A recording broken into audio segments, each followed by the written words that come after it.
Good morning. It's fantastic to be here, and I think Brian set the tone. Brian? Set the tone really well. Why everything seemed to be coming together for a global, in one sense, attack on the credentialing space. I think it's been brewing for a while, for a few years, but it's actually catching the attention of many countries. It's sort of the right time. The tools are coming together. So I'm going to speak about why, a little bit of why, is that this credentialing space is critical. And from my experience, one of the, in one sense, easiest and lowest hanging fruits if a country wants to move forward. Identity and payments and some of those are much complex because it requires many departments, many players to come together. Whereas launching or creating a credentialing infrastructure in the country is extremely straightforward for you, frankly. And with all the tools now coming together and the teams coming together, it should be no-brainer. And I mean, I'd be surprised, actually, if countries are not doing it, actually, this year. So, this is a common thing, right? Just to give my experience, India started our identity project in 2009. That's when we launched our Aadhaar, started enrolling in 2010, and ID was just the beginning. But in 2011, when we were giving the identity, one of the key decisions we made in identity project, among many critical decisions, is that we won't issue a card, ID card. And that became, including a parliament discussions in India. Is Aadhaar a card or is Aadhaar an ID and everything else, right? Because it was very, very, in one sense, ahead of time. It was very, sort of everybody expected that the government will give an ID card. And then we said, no, we are not going to issue an ID card. We are going to issue the ID. And we are going to issue, then we went ahead with the digitally signed QR code in. I mean, we were ahead of the time, but we had to print it out and give it because not everybody has smartphones, not everybody, inclusion is a huge thing, key for India. So it is printed, but verifiable. So verifiable identity, but in a printout, right? And today with smartphones, we also have identity in our wallet. I mean, digital wallet, in addition to paper. But one of the things we saw is that if you analyze any system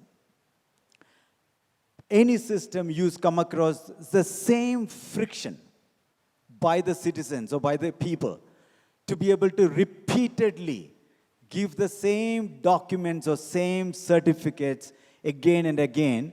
And when you give it, it gets quite hard for them because many, many documents are requested. Let's say I'm applying for a job, or I'm opening a bank account, or I'm going to apply for a government pension scheme or a social protection scheme. Every one of them sort of request the same set of documents or similar set of documents all over again.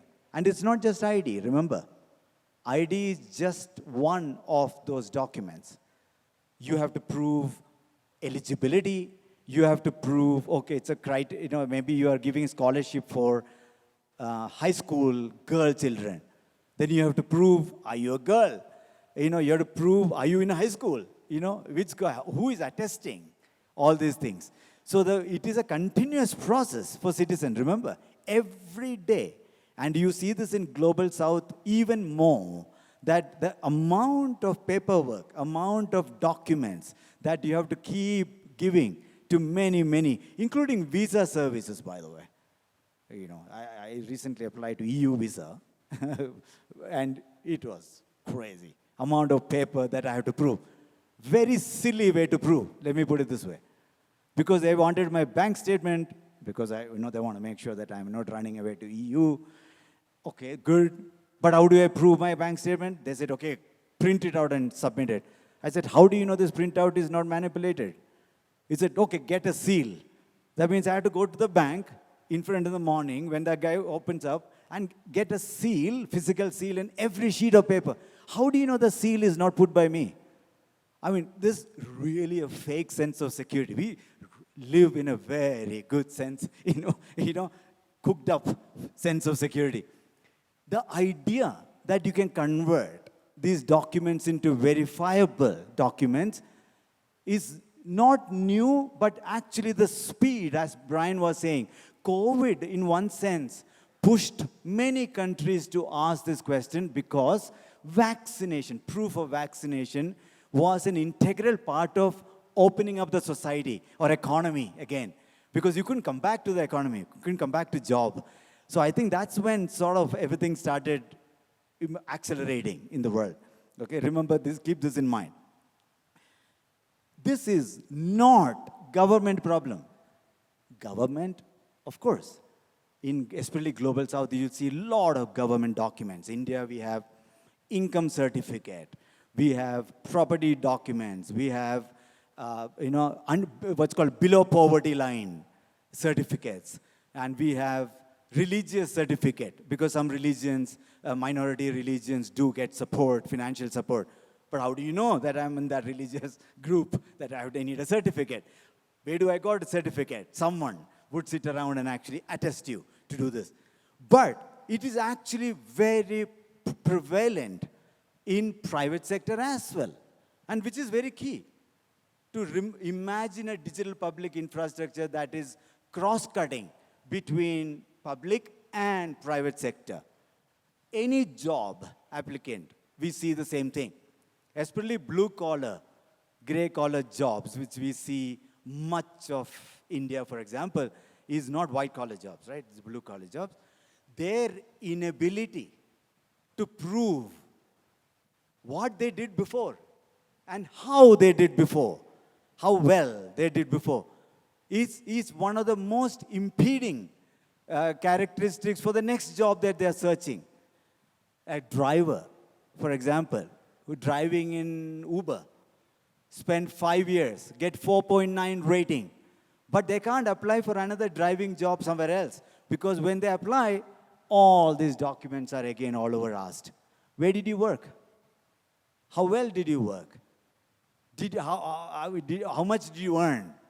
Because your next salary, sort of, you can negotiate based on your previous salary. How do you know you earned that salary? So this is enormous cost in the system, what's called cost of trust. The cost of trust incurred in the society is exceptionally high. It is horrendous, I can tell you. And most impacted people are not people like us. People in the blue collar, gray collar, which is much of Global South, if you really look at, right? Where our per capita is $2,500. Quite similar to Ethiopia, for that matter, right? India. So much of the people are in this world of having to bear the cost. Interestingly, the cost is not just for the users. Actually, it's cost for the system as well. Because when I apply for something to an employer, the employer now has to verify everything that you make a claim on. You have claimed that I have a high school certificate. You claimed that I worked for 5 years. You claimed that your average earning was so and so. Every such claim has to be verified before. And the very cost of verification is incurred typically by the accepting party or the service provider, maybe a government or a private sector. So it is actually friction for both. There is nobody winning in this game, remember. It's a full loss game going on right now. And that cost is enormous. And why is it enormous? And again, cultural differences and developing nation, we see developing nations like India has the trust levels are much lower. You sort of assume it's a fraud certificate. That's your starting point. Your starting point is that, that's very high chance it's a fake certificate. And because we constantly see this issue. the more distrust the other counterparty has it, the more verification I have to do. The more verification almost always mandates asking the individual to say, go get the proof, go somehow get original proof from somehow I can trust, and do also background verification. This both sides is what I was talking about.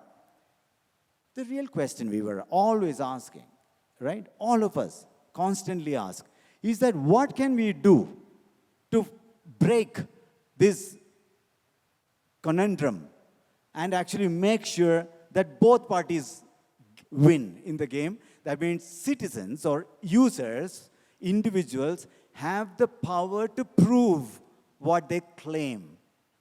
That their ability to prove who am I, which is identity, what I do, how much of salary, where do I work, whether I'm vaccinated, whether I'm a degree holder, everything, every such claim. Can I make it provable? And the immediate value is the accepting party or the service provider now suddenly can instantly verify these documents with much lesser cost. And the cost reduction is an absolute inevitability. Remember, if you don't dramatically collapse this cost, we will continue to have massively harassed, high friction, high cost, low trust environments. We want to flip it to low cost, high trust environments for massive inclusion to happen, right? And interestingly, just a point, here, this is the reason why in 2014, because our identity project, we already had done digitally signed ID cards. I mean, digitally signed ID, QR codes, and so on. So we already realized, there is a means to do, because smartphones are coming, cameras are becoming pervasive. It's a commodity, camera everywhere. So we can actually leverage those trends to create QR code-based credential, right? This is what we did. With India launched something called DigiLocker in 2015, and it's a brand name. India's digital credentialing infrastructure is called DigiLocker. And DigiLocker, what does it do? It really launched, it gave 2 or 3 key components. One, an app or a portal for people who can actually get their credential. So I can keep DigiLocker, if I'm a smartphone user, I can actually have a wallet, in my pocket. But if I'm an assisted user who needs assistance, I can actually log in using my feature phone and OTP with somebody helping me, go to a portal, and I still get the same. My wallet on the cloud. Think of that way. It's a cloud-based e-wallet. And then, of course, a set of standards for document representation and a massive program, national program and policy unblocking to tell every department, please convert your certificates into Verifiable. And that was very, very key. It's not just the software part of it, it's a program nature of that thing. And today, I can tell you, and somebody was, in the panel I was telling yesterday, in the fireside chat, the entire cost of the digital verified credentialing infrastructure for the country in India, launched in 2015 July to 2024, is less than $8 million. That means India has only spent $8 million over the last, 8-9 years, right? Nearly 10 years. And we have 250 million users, unique users on it. We have 6.5 billion verifiable credentials issued so far. Out of that, 2 billion is for vaccination, twice over. So basically, 1 billion people twice getting vaccinated. All our vaccination credentials. And it's not costly. It's actually just ecosystem waking up and saying, we have to do it. We should do it. It's not at all costly, straightforward. It's just the intent. Wanting to make it easier for the people and making it easier for the department, right?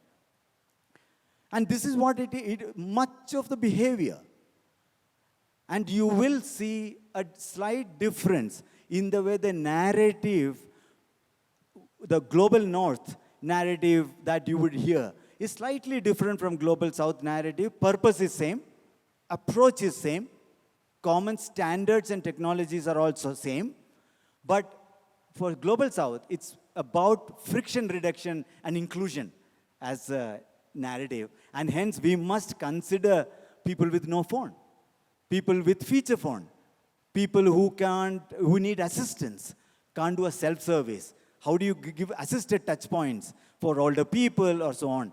Whereas global north is a lot more, everybody has a smartphone, everybody has reasonably high-end smartphone, so you can do a lot more advanced capabilities on the smartphone, like selective disclosure. You heard that word, a phrase, Brian talking about, or zero knowledge proofs and things like that. But it's not necessary. It's not a minimum thing, okay? And good thing, the really good thing, is that the entire world has a habit of walking around with these certificates. So it's not a habit we have to create. We already walk around with all our certificates, education certificates, job certificates, and so on. Some of them are in PDF forms, some of them are in physical form, some of them are maybe in smarter, verifiable form. But it is a habit. Why is it important? Without that habit, you cannot make a societal transformation. You cannot make a transformation, ask people to change and to do something that never have done before. So it is easy. That's why India found it easy, frankly, to put a QR code on a paper. Because paper is well known. Everybody walks around with a paper certificate. In fact, people walk around with polythene sheets. That's one thing poor people protect all the time. It's their certificates and their possession. That's their asset, right? They cover ID cards, property documents, all that thing they cover really well. What if we can just do a +1 by adding verifiability into that? That is a real thing. And that is the real essence of credentialing. And again, I would continue to say, there is layered technology complexity. And if you are speaking to advanced technology folks, like some of us, we will confuse you with all kinds of terms. Because I think we can't do anything else. I think that's what we do. But it's not complex. To get started, it is very straightforward to do. And as the society advances, as people start having smartphones, they can now leverage advanced capabilities on top of the same infrastructure. Okay? Don't start with the most advanced use case. You will not go anywhere. So the the easiest to start with is to put a signed QR code. That's if you don't know what else to do, please start with that. Take any certificate and put a digitally signed QR code. And today it's extremely straightforward to do that. And as Brian was mentioning, standards have come together, driver's license, MDL, ISO MDL, or W3C IDs, VC, but there is a gap of open schemas or open standards for how do you represent a mark sheet? How do you represent a property ownership document? These are still evolving, but we could work with many of you to actually create an open source community to drive many of this. And India is already doing, many countries are doing it already. And so this is really moving from completely paper-based, unverifiable to some sort of QR code, digitally signed QR code. This is a great starting point for you. But eventually, the world is navigating towards some sort of my device-based personal wallet, right? Now, wallets it'll take 10 more years for many of the global south, especially women who have no access to smartphone. Our countries where men have access, women don't have access, it takes time. But we can navigate starting from here in 2 and also support 3 for those people who have smartphones, and eventually the world will nicely navigate itself to more advanced capabilities, right? And this is one thing you have to remember. People ask this, unlike identity projects are typically somewhat centralized. That means it's sovereign, it's government function. There is a state level ID, or EU country level ID, or for us, national level IDs we do. Credentialing is by design always been decentralized. Many private companies and public institutions issue certificates. Today, my foundation issues me monthly salary certificate.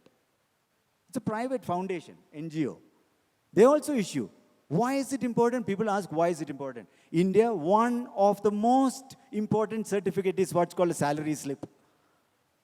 India's salary slip is the means for me to show get a loan, personal loan for a car, for example.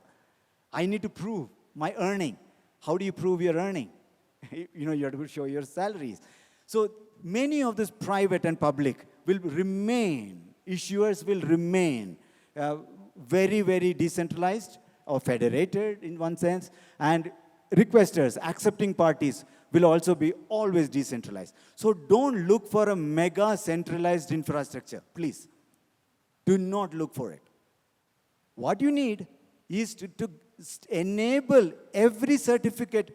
If you have a department issuing certificate, if you have a company issuing certificate, let there be private companies, private innovators, and public sector solutions that allow everybody to issue faster, cheaper.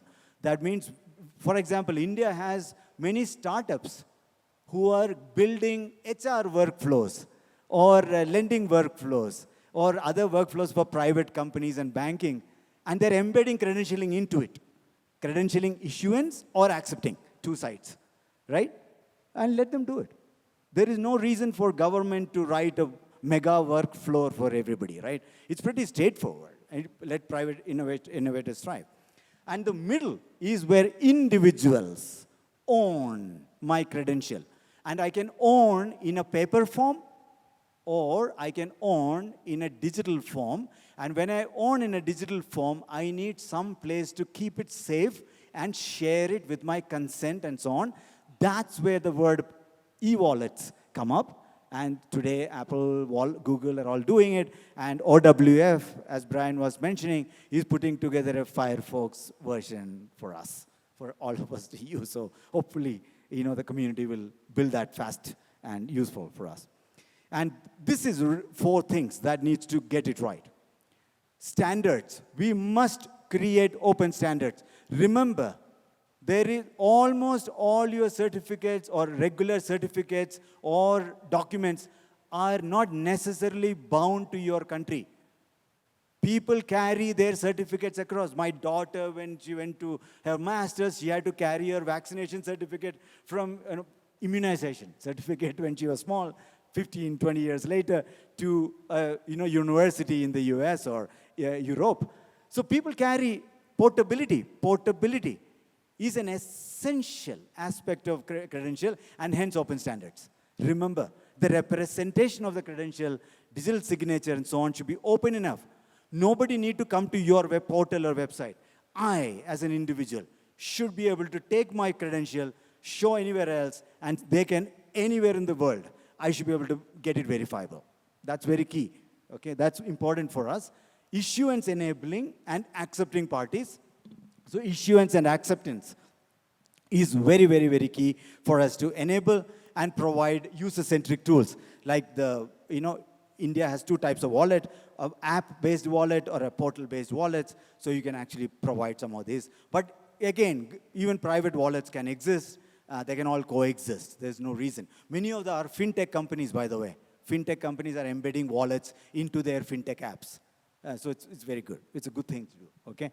So, but when you look at 2 and 4, remember to map what is most commonly available to your citizens and what is the most impactful set of certificates. And for India, one of them was academic school leaving certificate. And that was by 2016, we started issuing. 2015-16, we started issuing.